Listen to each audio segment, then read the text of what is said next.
Coastal Kannada ವೀಕ್ಷಿಸ್ತಿರುವ ಎಲ್ಲ ಸ್ನೇಹಿತರಿಗೂ ನಮಸ್ಕಾರ. ಕೋಸ್ಟಲ್ ಕನ್ನಡದ ಮತ್ತೊಂದು ವಿಡಿಯೋಗೆ ಸ್ವಾಗತ. ಇವತ್ತಿನ ವಿಡಿಯೋದಲ್ಲಿ ನಾವು ನಿಮಗೆ ಕೆಡಿ ಸಿನಿಮಾದ ಬಗ್ಗೆ ಒಂದಿಷ್ಟು ಮಾಹಿತಿ, ಒಂದಿಷ್ಟು ಅಪ್ಡೇಟ್ಸ್ಗಳನ್ನು ನಿಮ್ಮ ಮುಂದೆ ನಾವು ಪ್ರಸ್ತುತಪಡಿಸ್ತಾ ಇದ್ದೀವಿ. ಇವತ್ತು ಬೆಳಗ್ಗೆ 6:30ಕ್ಕೆ ನರ್ತಕಿ ಮುಖ್ಯ ಚಿತ್ರಮಂದಿರದಲ್ಲಿ ಕೆಡಿ ಸಿನಿಮಾವನ್ನು ವೀಕ್ಷಣೆ ಮಾಡೋದಕ್ಕೆ ಹೋಗಿದ್ವಿ. ಹೋಗೋದು ಸ್ವಲ್ಪ ತಡವಾಗಿತ್ತು. 6:30 ಚಿತ್ರಮಂದಿರದ ಹೊರಭಾಗದಲ್ಲಿ, 30-35 ಆಗಿತ್ತು ಚಿತ್ರಮಂದಿರದ ಹೊರಗಡೆನೆ. ಚಿತ್ರಮಂದಿರಕ್ಕೆ ಹೋದ್ವಿ. ಈಗಾಗಲೇ ನೀವು ನೋಡ್ತಾ ಇದ್ದೀರಾ, ಹೌಸ್ಫುಲ್ ಪ್ರದರ್ಶನ. ಎಲ್ಲ ಆನ್ಲೈನ್ನಲ್ಲೇ ಟಿಕೆಟನ್ನು ಬುಕ್ ಮಾಡಿಕೊಂಡು ಚಿತ್ರಮಂದಿರಕ್ಕೆ ಬಂದವರೇ. ನಾವು ಕೂಡ ಆನ್ಲೈನ್ನಲ್ಲೇ ಟಿಕೆಟನ್ನು ಬುಕ್ ಮಾಡಿ ಚಿತ್ರಮಂದಿರಕ್ಕೆ ಹೋಗಿದ್ವಿ. ಕೆಡಿ ಸಿನಿಮಾದ ಬಗ್ಗೆ ಸಿಕ್ಕಾಪಟ್ಟೆ ನಿರೀಕ್ಷೆ ಕೂಡ ಇತ್ತು. ಆಡಿಟೋರಿಯಂ ನೋಡಿ, ಆಡಿಟೋರಿಯಂ ತುಂಬಿದೆ. ಸಮಯ ಸುಮಾರು 6:40 ಆಗಿದೆ. ಸಿನಿಮಾ ಆರಂಭವಾಗಿಲ್ಲ. ಯಾರು ಕೂಡ ತಲೆ ಕೆಡಿಸ್ಕೊಂಡೇ ಇಲ್ಲ. ಸಿನಿಮಾ ಪ್ರದರ್ಶನ ಆಗೋ ಸ್ವಲ್ಪ ಲೇಟ್ ಆಯಿತು. ಯಾಕಂತಂದರೆ ಕಾರಣ ಎಲ್ಲರೂ ಕೂಡ ಗೊತ್ತಿರುವಂಥದ್ದೇ. ಯಾಕಂತೇಳಿದರೆ ಮೊದಲ ದಿನದ ಮೊದಲ ಪ್ರದರ್ಶನ ಆಗಿರೋದ್ರಿಂದಾಗಿ ಪೂಜೆ ಎಲ್ಲ ಮಾಡಲಿಕ್ಕಿದೆ. ಪ್ರಾಜೆಕ್ಟರ್ ರೂಮ್ನ ಒಳಗಡೆ ಪೂಜೆ ಮಾಡ್ತಾರೆ. ಅದಾದ ಬಳಿಕ ಪರದೆ ಮುಂಭಾಗದಲ್ಲಿ ಕೂಡ ಪೂಜೆ ಮಾಡ್ತಾರೆ. ಇವೆಲ್ಲ ಆಗಬೇಕಾದ್ರೆ ಲೇಟ್ ಆಗುತ್ತೆ ಅಂತ ಗೊತ್ತಿದೆ. ಹೀಗಾಗಿ ಯಾರು ಕೂಡ ಮಾತಾಡಲಿಲ್ಲ. ಮತ್ತೆಲ್ಲ ಅಭಿಮಾನಿಗಳು ಇರೋದ್ರಿಂದಾಗಿ ಆ ಮಟ್ಟದಲ್ಲಿ ಯಾವುದೇ ರೀತಿಯಾದ ಗೊಂದಲಗಳು ಆಗಲಿಲ್ಲ. ಸಿನಿಮಾ ಪ್ರದರ್ಶನ ಅದಾಗಲೇ ಜಾಹೀರಾತುಗಳೆಲ್ಲ ಬಂತು. ನೋಡಿ, ಚಿತ್ರಮಂದಿರದ ಮುಂಭಾಗದಲ್ಲಿ ಪರದೆಗೆ ಪೂಜೆಯನ್ನು ಮಾಡ್ತಾ ಇದ್ದಾರೆ. ನೋಡ್ತಾ ಇದ್ದೀರಾ, ಒಂದಿಷ್ಟು ಮಾಧ್ಯಮಗಳು ಅದನ್ನು ಚಿತ್ರೀಕರಣ ಕೂಡ ಮಾಡ್ತಾ ಇದ್ದಾರೆ.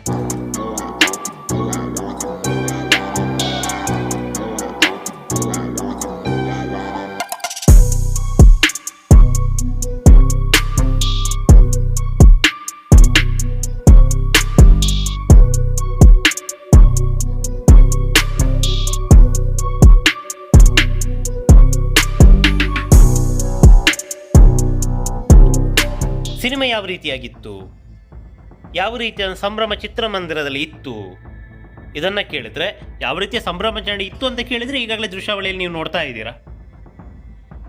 ಈಗಾಗಲೇ ನೀವು ಈ ವಿಡಿಯೋದಲ್ಲಿ ನೋಡುವಂಥ ಪ್ರತಿ ದೃಶ್ಯಗಳು ಕೂಡ ಫ್ಯಾನ್ ಶೋನ ದೃಶ್ಯ. ನರ್ತಕಿ ಮುಖ್ಯ ಚಿತ್ರಮಂದಿರದಲ್ಲಿ ಫ್ಯಾನ್ ಶೋಗೆ ಯಾವ ಮಟ್ಟದಲ್ಲಿ ರೆಸ್ಪಾನ್ಸ್ ಇತ್ತು ಅನ್ನೋದು ಈ ದೃಶ್ಯದ ಮೂಲಕ ಗೊತ್ತಾಗುತ್ತೆ. ಎಲ್ಲ ಕೂಡ ಅಲ್ಲಿದೆ. ಇನ್ನು ಸಿನಿಮಾ ಯಾವ ರೀತಿ ಇತ್ತು ಅಂತ ಕೇಳಿದರೆ ಏನು ಹೇಳ್ಬೇಕಂತಲೇ ಅರ್ಥ ಆಗ್ತಾ ಇಲ್ಲ. ಯಾಕಂತ ಹೇಳಿದ್ರೆ ಈ ಸಿನಿಮಾದ ಪ್ಲಸ್ ಪಾಯಿಂಟ್ ಏನಂತ ಹೇಳಿದ್ರೆ ಸಿನಿಮಾದ ಅದ್ದೂರಿತನ. ಸಂಜಯ್ ದತ್ ಅವರ ಅಭಿನಯವಂತೂ ಎಕ್ಸಲೆಂಟ್. ಈ ಸಿನಿಮಾಗೆ ಧ್ರುವ ನಾಯಕ ನಟನೋ ಅಥವಾ ಸಂಜಯ್ ದತ್ ಅವರು ನಾಯಕ ನಟನೋ ಅನ್ನುವ ಮಟ್ಟಕ್ಕೆ ಸಂಜಯ್ ದತ್ ಅವರ ಅಭಿನಯ ಹಾಗೆ ಅವರ ಪಾತ್ರ ಎಕ್ಸಲೆಂಟ್ ಆಗಿದೆ. ಕತೆ ಏನು ಅಂತ ಕೇಳಿದರೆ ಚಿತ್ರಮಂದಿರದಲ್ಲಿ ಹೋಗಿ ಸಿನಿಮಾವನ್ನು ವೀಕ್ಷಣೆ ಮಾಡಿ ಗೊತ್ತಾಗುತ್ತೆ. ಕಥೆನೂ ಫ್ರೆಶ್ ಅಲ್ಲ, ಇವೆಲ್ಲ ಕೇಳಿರುವಂಥ ಕಥೆನೇ. ಆದರೆ ಈ ಸಿನಿಮಾದಲ್ಲಿ ಅದನ್ನು ರೆಟ್ರೋ ಸ್ಟೈಲ್, ಅಂದಿನ ಕಾಲಕ್ಕೆ ಅಂದರೆ 80ರ ಕಾಲಘಟ್ಟಕ್ಕೆ ಕೊಂಡೊಯ್ದು ಯಾವ ರೀತಿ ಅದನ್ನು ತೋರಿಸ್ತಾರೆ ಅನ್ನೋದೇ ಒಂದು ಹೈಲೈಟ್ಸ್. ಸಿನಿಮಾ ಚೆನ್ನಾಗಿದೆ. ಆ ಕಾಲದ ಜಗತ್ತು, ರಾಜಧಾನಿ ಬೆಂಗಳೂರು ಯಾವ ಮಟ್ಟಕ್ಕೆ ಇತ್ತು ಅನ್ನೋದನ್ನು ಈ ಸಿನಿಮಾದ ಮೂಲಕ ಕಟ್ಟಿಕೊಟ್ಟಿದ್ದಾರೆ. ಅಂಡರ್ವರ್ಲ್ಡ್, ರಾಜಕಾರಣ, ಒಂದು ಫ್ಯಾಮಿಲಿ, ಅಣ್ಣ ತಮ್ಮನ ಸಂಬಂಧ, ಇವೆಲ್ಲವನ್ನ ಸಿನಿಮಾದಲ್ಲಿ ನಿರ್ದೇಶಕ ಪ್ರೇಮ್ ಅವರು ಕಟ್ಟಿಕೊಟ್ಟಿದ್ದಾರೆ. ದೃಶ್ಯಾವಳಿ ಹೇಳುತ್ತೆ ಚಿತ್ರಮಂದಿರದಲ್ಲಿ ಯಾವ ಮಟ್ಟಕ್ಕೆ ಪ್ರತಿಕ್ರಿಯೆ ಇತ್ತು ಅನ್ನೋದು. ನೋಡಿ, ಇದು ಏನು ಅಂತ ಕೇಳ್ಬೋದು ನೀವು. ಬೆಳಗ್ಗೆ 6:30ಕ್ಕೆ ಈ ಭರ್ಜರಿಯಾದ ಸಂಭ್ರಮ ಚಿತ್ರಮಂದಿರದ ಒಳಗಡೆ ಇರಲಿಲ್ಲ. ನಾರ್ಮಲ್ ಆಗಿ ಸಿನಿಮಾವನ್ನು ವೀಕ್ಷಣೆ ಮಾಡಿದರು. ಆದರೆ ಇದೇನಿದೆ ಚೀಲದಲ್ಲಿ, ಅದೇನಪ್ಪ ಅಂತ ಹೇಳಿದರೆ ಹೂಗಳು.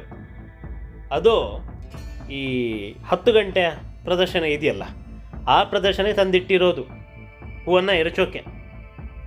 ನೋಡಿ, ಚಿತ್ರಮಂದಿರದ ಹೊರಭಾಗದಲ್ಲಿ ಈ ಬಾಲ್ಕನಿಯ ಹೊರಭಾಗ ಪ್ರೇಕ್ಷಕರೆಲ್ಲ ಕೂಲ್ ಡ್ರಿಂಕ್ಸ್ ಅದೆಲ್ಲ ಕುಡಿತಾ ಇದ್ದಾರೆ. ಮತ್ತೊಂದಿಷ್ಟು ಮಂದಿ ಹೊರಗಡೆ ಇದ್ದಾರೆ.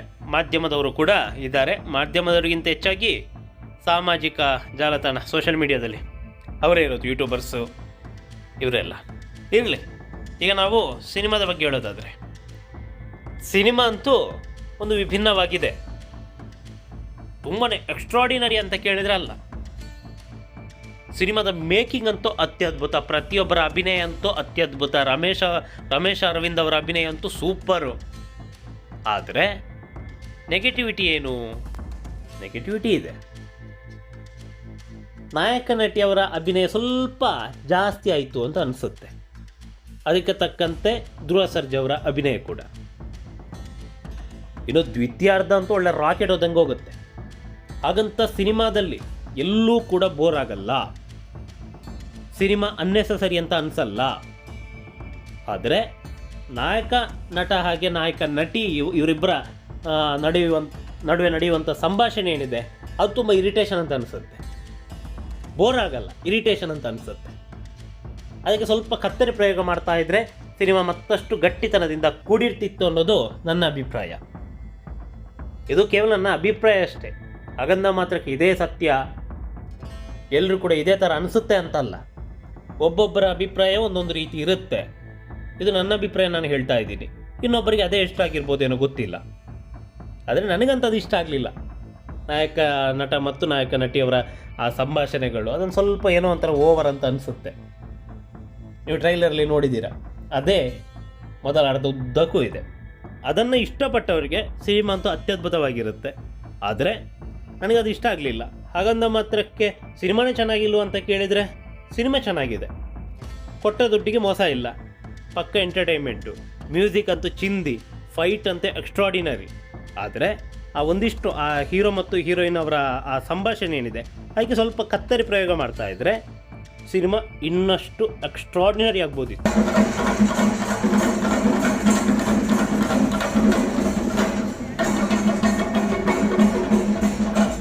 ಇರಲಿ, ಈ ವಿಚಾರವನ್ನು ಪಕ್ಕಕ್ಕಿಡೋಣ. ಈಗಾಗಲೇ ದೃಶ್ಯಾವಳಿಯಲ್ಲಿ ನೋಡ್ತಾ ಇದ್ದೀರಾ. ಯಾರಿವರು?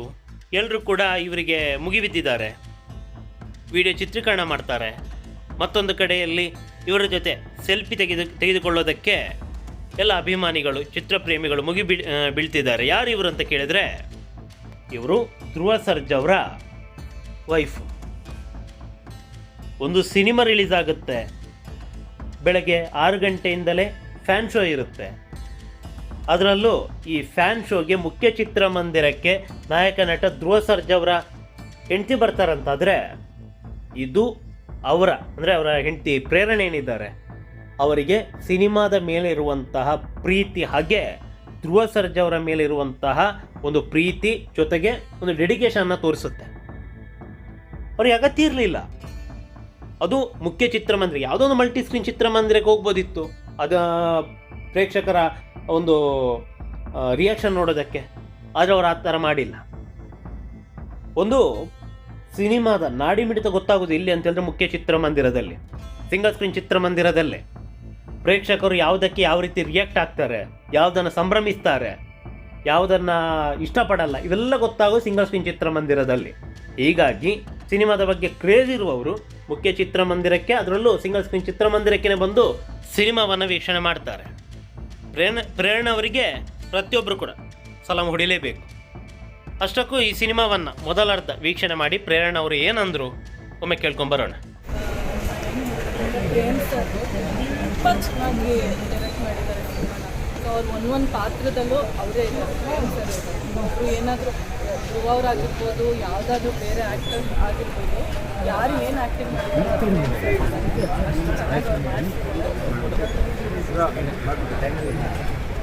ಏನು ಎಕ್ಸ್ಪೆಕ್ಟೇಷನ್ ಇಲ್ಲದೆ ಈ ಫಿಲಮ್ ನೋಡ್ತಾ ಇದ್ದೀನಿ.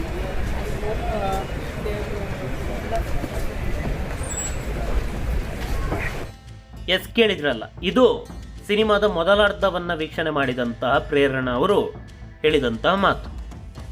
ಸಿನಿಮಾ ಅಂತೂ ಚೆನ್ನಾಗಿದೆ, ಆದರೆ ಒಂದಿಷ್ಟು ದೃಶ್ಯಾವಳಿಗೆ ಕತ್ತರಿ ಆಗ್ತಾ ಇದ್ದರೆ ಇನ್ನಷ್ಟು ಎಕ್ಸ್ಟ್ರಾಡಿನರಿ ಆಗ್ತಾ ಇತ್ತು. ಸಿನಿಮಾದ ಆ್ಯಕ್ಷನ್ ಅಂತೂ, ಅದರಲ್ಲೂ ಅದಕ್ಕೆ ಮ್ಯೂಸಿಕ್ ಮಿಕ್ಸು ಅತ್ಯದ್ಭುತ. ಪ್ರೇಮ ಅಂತ ಹೇಳಿದ್ರೇ ಮ್ಯೂಸಿಕ್ಕು. ಈ ಸಿನಿಮಾದಲ್ಲಿ ಮ್ಯೂಸಿಕ್ ನೆಕ್ಸ್ಟ್ ಲೆವೆಲು, ಫೈಟ್ ಅಂತೂ ಎಕ್ಸ್ಟ್ರಾಡಿನರಿ, ಎಲ್ಲರ ಅಭಿನಯ ಸೂಪರ್. ಇನ್ನು ಬಹುಮುಖ್ಯವಾಗಿ ಶಿಲ್ಪಾ ಶೆಟ್ಟಿಯವರ ಅಭಿನಯವನ್ನು ನಾವಿಲ್ಲಿ ಹೇಳಲೇಬೇಕು. ತುಂಬಾ ಚೆನ್ನಾಗಿದೆ. ಏನದು, ಯಾವ ರೀತಿ ಇಲ್ಲಿ ಶಿಲ್ಪಾ ಶೆಟ್ಟಿಯವರು ಕಾಣಿಸ್ಕೊಳ್ತಾರೆ ನಿಮಗೆ ಗೊತ್ತಾಗಬೇಕಾದ್ರೆ ಚಿತ್ರಮಂದಿರಕ್ಕೆ ಹೋಗಿ ಸಿನಿಮಾವನ್ನು ವೀಕ್ಷಣೆ ಮಾಡಿ. ತುಂಬಾ ಚೆನ್ನಾಗಿ ಶಿಲ್ಪಾ ಶೆಟ್ಟಿಯವರು ಹಾಗೆ ಸಂಜಯ್ ದತ್ ಅವರು ಅಭಿನಯ ಮಾಡಿದ್ದಾರೆ. ಅದೇನೇ ಇರಲಿ, ನಮ್ಮ ಕನ್ನಡ ಸಿನಿಮಾ ಭರ್ಜರಿಯಾಗಿ ಪ್ರದರ್ಶನವನ್ನು ಕಂಡು ದಾಖಲೆ ಮೇಲೆ ದಾಖಲೆ ಬರೆದು ಹೊಸ ಇತಿಹಾಸವನ್ನು ನಿರ್ಮಿಸಲಿ ಅನ್ನೋದು ನಮ್ಮ ಆಶಯ. ಈ ಸಿನಿಮಾದ ಬಗ್ಗೆ ಮತ್ತಷ್ಟು ಮಾಹಿತಿಯನ್ನು ಕೊಡ್ತೀವಿ, ಅದು ಮುಂದಿನ ಭಾಗದಲ್ಲಿ. ನಮಸ್ಕಾರ.